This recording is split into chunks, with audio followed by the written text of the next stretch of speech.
Ok, então vamos começar com o nosso estudo de hoje. Nós estamos no capítulo 8 de Lucas e é o estudo 16. Vai vendo que não, a gente não é desistir de acompanhar o número de estudo pelos capítulos, tá? Ele deu. Não, o povo que organizou a Bíblia, eles deram um jeito, meu, de.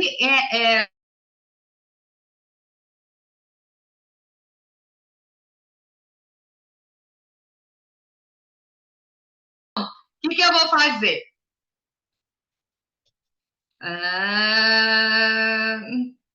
Peraí. Tudo certo? Estão me ouvindo? Então tá bom, então tá bom. Que as meninas ficavam fazendo assim, que não estavam escutando. Então, acho que agora tá. Bom, então é o seguinte, voltando à minha reclamação, ao meu protesto, afinal de contas, eu sou protestante, eu posso protestar, tá? Tenho direito de protestar. O que acontece? Quem organizou a Bíblia, em vez de pegar e deixar um capítulo para cada história interessante, não, pega um capítulo e põe 3, 4 histórias junto. Não dá. Na hora de estudar, a gente vai ter que desmembrar isso aí. Então, nós vamos hoje falar 15 versículos só, de Lucas 8, de 1 a 15. Então, nós vamos ver aqui uma história que nós já estudamos, todo mundo cansou de ouvir essa história, quem está na igreja há muito tempo, quem está na igreja há pouco tempo, quem nem está na igreja já escutou alguma coisa sobre esse texto. Então, vamos lá. Lucas 8, de 1 a 15, a primeira pergunta diz o seguinte: quem acompanhava Jesus pelas cidades e aldeias? Olha que louco isso aqui, um tapa na cara dos religiosos de hoje em dia. Amo! Vamos lá. E aconteceu que depois disso andava Jesus de cidade em cidade e de aldeia.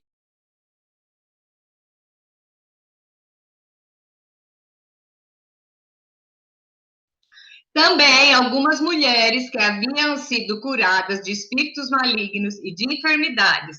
Maria, chamada Madalena, da qual saíram 7 demônios. E Joana, a mulher de Cusa, procurador de Herodes. Susana e muitas outras, as quais lhes prestavam assistências com seus bens. Então, Jesus andava pelas aldeias com quem? Com os 12 e com a mulherada. Aí, te pergunto, naquela época, mulher não era nem contada, né? Mulher era só os homens, mais mulheres e crianças, era assim. E, no entanto, você vê que Jesus, no ministério dele, tem uma participação muito efetiva das mulheres. Eu acho que era exatamente para mostrar que no reino de Deus não tem diferença, né? Tanto que nós vemos lá depois Paulo falando que não há negro, não é grego, nem romano, nem isso, nem ateu, nem homem, nem mulher, nem nada. Para Deus todo mundo é igual, tá? Então, aqui ela já começa. Então, nós vamos ver que a Maria Madalena, chamada Madalena, que saíram 7 demônios, quem assistiu The Chosen vai lembrar que é o primeiro episódio. Mas quem não assistiu, assista, para você ver que essa mulher depois acompanha tudo. Ai, gente, eu amo. E ela e na série eles mostram bem assim, gente como a gente, né? Então é interessante você ver assim as pessoas tendo personalidade, né? Então acho que vale a pena ver que a Maria Madalena, o Cusa, ele era procurador de Herodes, então não era qualquer Zé Mané, né? E a Susana também nós sabemos que também não era. Só que tanto elas tinham posses que elas prestavam assistência com seus bens. Então a mulherada que admira Ah, espera um pouquinho, espera um pouquinho.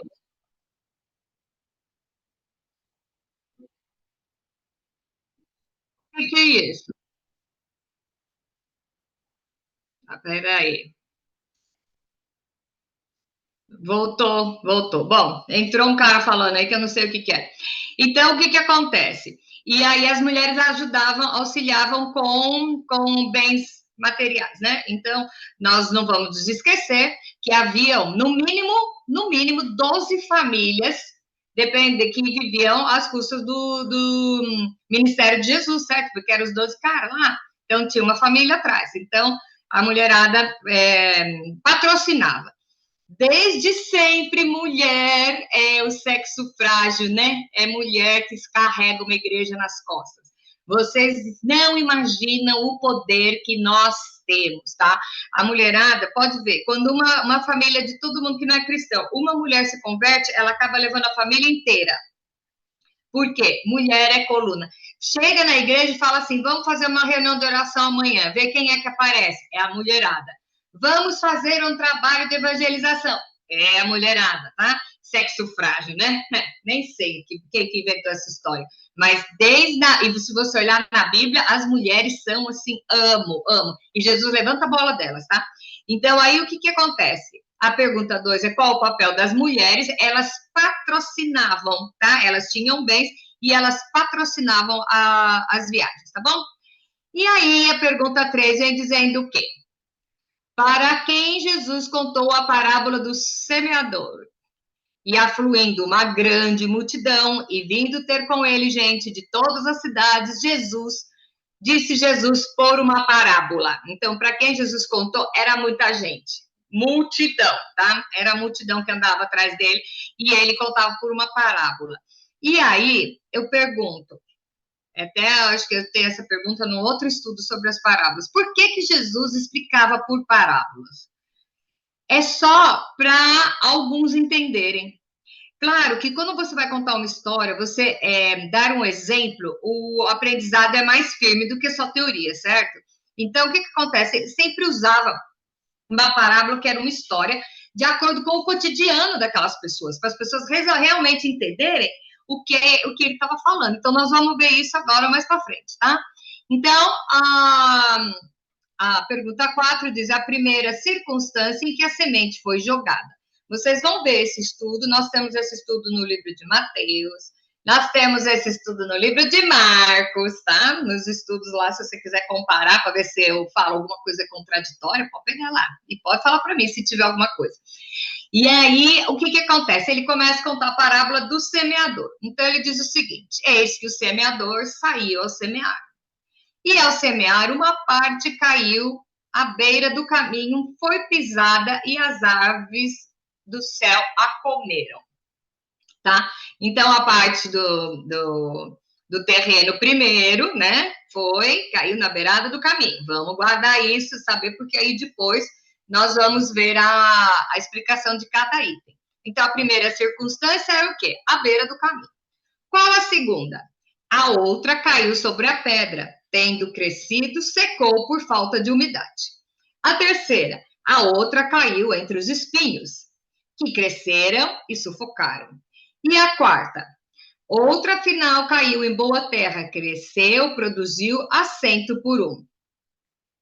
E aí Jesus termina o seguinte, pergunta 8. Por que você acha que Jesus disse em voz alta, então dizendo isso, clamou, quem tem ouvidos para ouvir, ouça. Isso quer dizer o quê? Só entende quem estiver preparado para isso, tá? Então, ele estava contando, ele vai explicar as parábolas agora, mas ele falou, quem tem ouvidos para ouvir, ouça. Você sabe, ele não estava falando literalmente, porque todo mundo tem ouvido, acho que todo mundo tinha orelha, e até quem não tem orelha tem ouvido. Às vezes não. Será que nasce alguém com tapado? Pode ser, não vou generalizar, não. Mas ali não se fala. Fala que todo mundo tinha ouvido para ouvir, ouça. Então, isso quer dizer o quê? Tente entender. Abra sua cabeça, porque pode ter uma mensagem subliminar aí que é só para você, tá? É muito legal quando Jesus faz isso. Então, vamos lá. Aí, os discípulos perguntaram, Senhor, mas que parábola é essa? E aí, Jesus resolveu a explicar. Então, é aí que a gente vai parar, tá? Respondeu Jesus, a vós outros é dado conhecer os mistérios do reino dos céus. Aos demais fala-se por parábolas, para que vendo não vejam e ouvindo não ouçam. Por que ele usava as parábolas? Porque para poder explicar e que não era para todo mundo entender, sabe? Porque ele não fazia acepção de pessoas, mas tinha gente que não ia não estava nem aí, não ia entender a profundidade do negócio. E nós vemos muito bem isso. Nós vemos o apóstolo Paulo falando que para os irmãos, faz favor de crescer, eu vou ter que ficar dando leitinho para vocês até quando? É ou não é? Tem gente que não evolui, que se conheceu Jesus, ai que lindo, primeiro amor, tá lá, tá, mas continua naquela. Então, eu amo quando meu marido fala Mateus 7,7, que os níveis de busca, né? Então, aquele que é buscar e achareis, e não sei o que, aquilo lá, bate na porta. O que acontece? Tem gente que está no colo, chorando, pedindo mamar, sempre. Então, vou repetir uma frase do meu marido agora. Quem fica pedindo é criança, é bebê. O adolescente, a pessoa adulta, ela vai e faz. E realiza. O bebê fica chorando no colo da mãe e só pedindo, me dá. Quantos crentes nós conhecemos que não pode juntar 2 crentes, tá lá chorando, pedindo, ora por mim, não sei o quê. Tem gente que parece, sabe, você não quer nem perguntar como que você vai, né? Porque se perguntar como você vai, aí ele conta, né? Então, eu lembro de uma senhora que ela falava assim, você perguntava, e aí, tudo bem? Ela, digamos que sim. Porque ela não estava mentindo. E também ela não falava que estava bem para você não ligar. Então, Jesus, digamos que sim. Aí eu achava um barato isso. Então, o que acontece? Existem essas pessoas. Então, eu vou falar para vocês, eu quero participar do time da diretoria. Então, nós temos filhos, né? E quem não tem filho já deve ter convivido com criança, sabe que uma criança chora, você dá um pirulito. O seu filho, quando é adulto, você dá a chave do carro e o cartão de crédito e manda ele no supermercado. Você pode fazer isso com o bebê? Não. Por quê? Porque não tem maturidade para isso. Você ama do mesmo jeito? Sim. Mas vai evoluir? Não, tem que crescer. Tem que crescer. E muita gente se contenta em ficar, me dá, choramingando. Então, são pessoas que não evoluem, que não adianta você querer explicar uns mistérios que não vai entender. Eu me lembro de uma história de uma professora que ela era professora de ciências, ela me contou uma coisa, diz que o menino chegou para o pai fazendo tarefa e falou assim, pai, o que é sexo? O pai parou. 7 anos o menino. O pai parou, olhou, sentou, ficou procurando tudo para explicar de uma melhor maneira. Quando terminou, o menino falou assim, pai, isso não cabe no quadradinho. Então, o que ele estava sendo? Era só assim, feminino, masculino, fazer um xizinho. O pai já contou tudo aquilo, o menino não entendeu. Então, é muito interessante isso, porque muitos de nós, a gente não tem maturidade, e quer. Quando meu pai se foi e ficou os livros dele, e era muito engraçado, porque ele tinha uma coleção de livros assim, maravilhosa. 1.100 livros evangélicos foram os que eu guardei, os que eu não me desfiz. E ele tinha, assim, na estante, ele tinha uma estante inteira só de livro de batalha espiritual. E eu comecei, eu ia mudar de país, eu precisava me desvencilhar dos livros, então eu botei, assim, para vender, doei um monte. Mas tinha um cara que só queria ir na batalha espiritual, eu falei, cara, não vai. Sabe, gente que quer bater de frente, eu vou amarrar o diabo. Filho, você não tem maturidade para isso. Não vai se meter aonde não deve. E as pessoas são assim. Você tem que crescer. Você tem que crescer, mas você não tem que já pegar e ficar adulto. E nem tem que se contentar a ficar tomando leitinho com mamadeira e pirulito, tá? Então, Jesus, voltando ao assunto, a parábola do semeador, que nós já divagamos muito, vamos voltar lá. Aí Jesus disse, quem conta a parábola, por quê? Para que alguns não entendam, né? E não venham a se escandalizar. Então, tá bom. A pergunta 11. Qual o significado dessa parábola? Aí, Jesus começa a explicar. A semente é a palavra de Deus. Então, nós vamos trabalhar sobre isso primeiro. O que você está fazendo com essa semente? Nós temos a palavra de Deus ao nosso alcance. Você anda semeando? Você anda guardando ela só para você? Nós vamos na igreja e a gente fica só se alimentando, né, ajuntando, e nós não estamos compartilhando. E a Bíblia é muito louca, porque diz que, muito louca no bom sentido, tá? Diz que a palavra de Deus não volta vazia. Então, se eu falo de Jesus para você hoje, não importa a maneira como eu falar, o solo não depende de mim, quem dá o crescimento não depende de mim, eu tenho que ser semeador, eu tenho que semear. E aí nós vamos ver a diferença de acordo com o território, com o terreno que nasce. Mas não compete a mim escolher qual terreno e que a palavra vai frutificar. E isso é trabalho do Espírito Santo. Olha que legal! Essa não é a nossa responsabilidade. A sua responsabilidade é sair e semear. E semear. E o grande barato dessa história é que quanto mais você semeia, mais semente você tem. Porque mais você vai conhecer e mais acostumado você vai estar em semear. Então, a semente é a palavra de Deus, ok? Aí nós vamos, Jesus está explicando o primeiro terreno. Aqui caiu à beira do caminho, são os que ouviram. Vem a seguir o diabo, arrebata do coração a palavra para não suceder, crendo, sejam salvos. Quem nunca conheceu alguém que fica em cima do muro? Hoje eu vou na igreja pedir oração, e aí na sexta-feira eu vou no centro de macumba, depois eu acendo vela para não sei quem e põe um Buda na minha sala. Ou então aquele gatinho assim, né? E põe na sala. Quer dizer, aí você ouve assim, né? Ai, tem que acender vela para todos os santos, né? Ok, então vai continuar nessa. O que acontece? Quando você começa a procurar em tudo quanto é canto, você vai falar, passar, joga a semente, o diabo vem e tira. Como que ele vai tirar? Causando divisão. Então, você fala do evangelho para mim, e o diabo vem e fala assim, mas ela, olha a vida dela, como é que ela é, a vida dela não é digna de estar falando isso para você. Ele vai dar um jeito de arrebatar a palavra do coração, tá? Para que você não seja salvo. Então, entenda que você tem que semear a tempo e fora de tempo. O solo não depende de você. A sua parte é só falar. O segundo solo. Qual é o segundo? Vamos lá, versículo 13. Ao que caiu sobre a pedra, são os que, ouvindo a palavra, recebem com alegria, mas não têm raiz. Creem apenas por um tempo e, na hora da aprovação, desviam. Quem nunca viu a igreja lotada depois de uma campanha de cesta básica? A igreja assim, aqueles grande culto, eu acho mó barato, né? Culto com grande servo, né? Onde existe um grande servo, não, se é grande não é servo, se é servo não é grande, não, mas pula essa parte, né? Então, aquelas pessoas que vêm e gostam, nossa, é isso que eu quero, mas não tem terra suficiente para a semente germinar. Então, o que vai acontecer?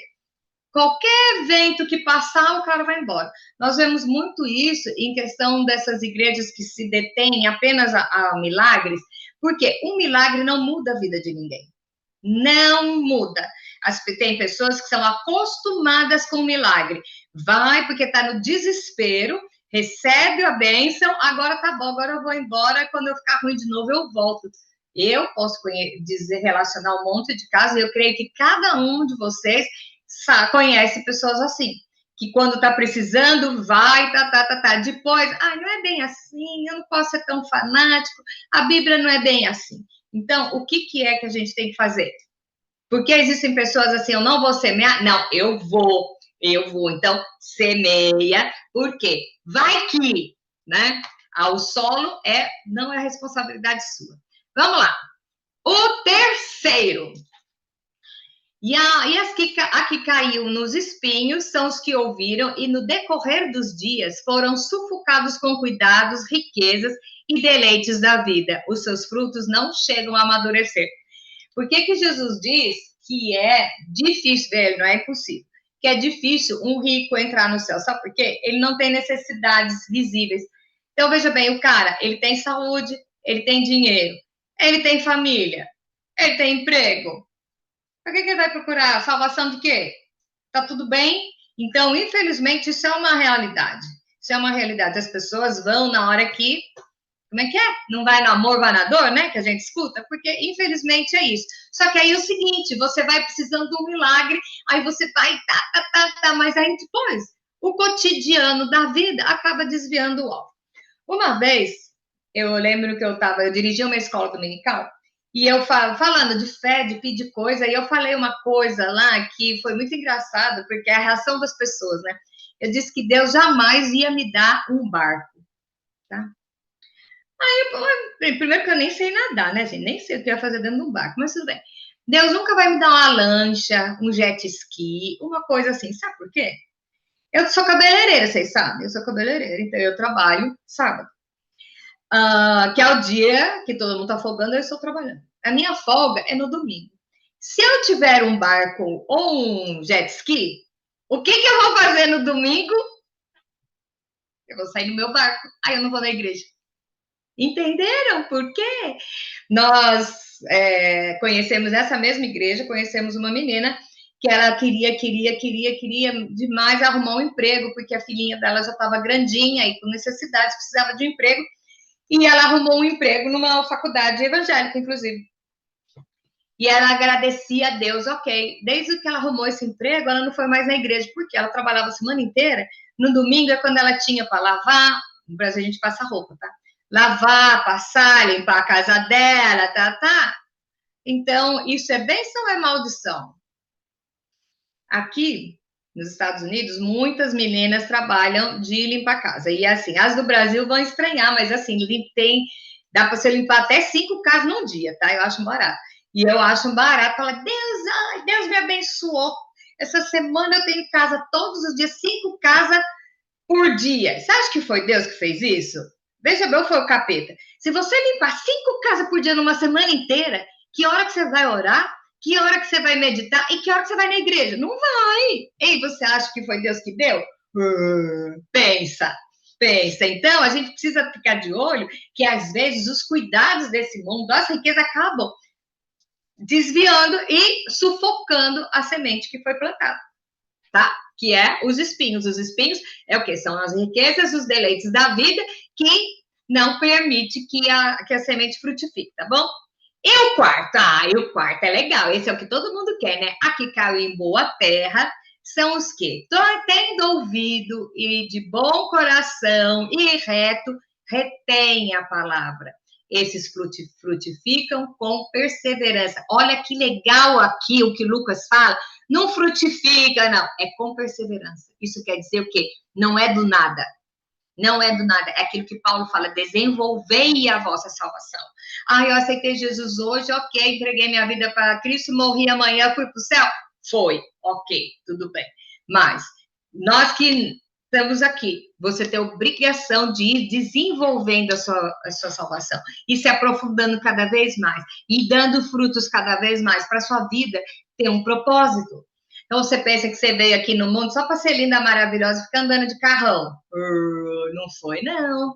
Se Jesus tivesse morrido na cruz para que nós, assim que nos convertêssemos, estava pronto para ir para o céu, era assim, ó, se converteu, subiu.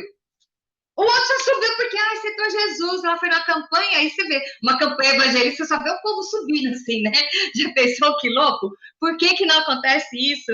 Porque assim que você encontra com Cristo, você tem que aprofundar, cultivar aquela semente, tentar crescer, dar frutos para o reino.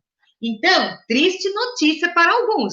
Quando você tem um encontro com Cristo e a palavra dele muda a sua vida e a semente brotou no seu coração e ela está crescendo, a sua vida não é mais sua. O seu prazer é o quê? Meditar na lei e proclamar e contar para as pessoas. É o grande barato que a gente fala do primeiro amor, é isso. Foi tão bom para mim que eu quero que o outro receba. Então, esse é o quarto solo. Então, eu quero perguntar para você agora, você lá no seu íntimo, lá no seu travesseiro, qual solo você está sendo? Não, mas nossa, quando eu me convertia, eu fazia isso. E hoje? Será que o seu solo já mudou de fase? Ele foi, porque ele pode mudar. Você pode dar frutos no começo e depois ser sufocado pelos espinhos. Aí você acha que está tudo certo? Não está não. Você acha que quando você não posso ser fanático, aquilo foi bom na época que eu me converti, mas eu não quero ser fanático para não ser criticado pelos meus amigos? Seu solo está ficando pedregoso. Então, nós temos aqui 2 coisas para analisar. Eu, na minha vida hoje, Kátia, que solo que eu sou hoje? Se eu sou um solo que frutifica, um solo que está na beira do caminho, que qualquer vento de doutrina vem e tira, um solo que se empolga, mas os espinhos tampam, ou eu sou um solo que está aí, mandando ver? E aí a segunda pergunta, eu sou um semeador. Eu estou semeando ou eu escolho para quem eu vou semear? Ai, eu já vi gente brincando que no céu deve ter andar, né? Porque, eu não quero encontrar com esse cara lá no céu. Já pensou com a vida inteira? Gente, você tá no céu transformado, relaxa, vai ser tudo muito bom. Do mesmo jeito que você não vai com a cara de um, vai ver que o um não vai com a sua cara. Então, tá aí, ó, equilibrado. Então, o que que acontece? Você é um propagador do evangelho e quanto mais dedicado você estiver, mais exercícios difíceis vão aparecer, pessoas mais improváveis vão aparecer na sua frente, né? Como é que é? As melhores batalhas são dadas para os melhores guerreiros, os mais capacitados. Então, eu quero deixar duas perguntas para mim também hoje, tá? Para todas nós, o quê? Que tipo de solo eu sou hoje? E que tipo de solo eu quero ser amanhã? E o amanhã pode ser amanhã mesmo, 00:01. Não precisa ser daqui a 50 anos. Hello, daqui a 50 anos Jesus já veio e levou todo mundo. E você ainda está lá pensando no seu canteirinho, tá? Então, que tipo de solo que eu sou hoje? Eu sou um solo que frutifica? O solo que frutifica é o solo que vai semear, sabia? Que quando esse solo frutifica, a planta cresce, tem a semente e produz muito mais. É consequência. Você só vai ser um semeador que semeia a palavra quando a palavra estiver enraizada no seu coração como um solo favorável. Um solo que é mexido, que é adubado, que tem nutrientes e que não tem os passarinhos, não tem o inimigo, não tem os espinhos para sufocar. Então, essa é a nossa pergunta da semana. Pergunta que tem que ficar assim, batendo na sua cabeça. Qual é o solo que eu sou hoje?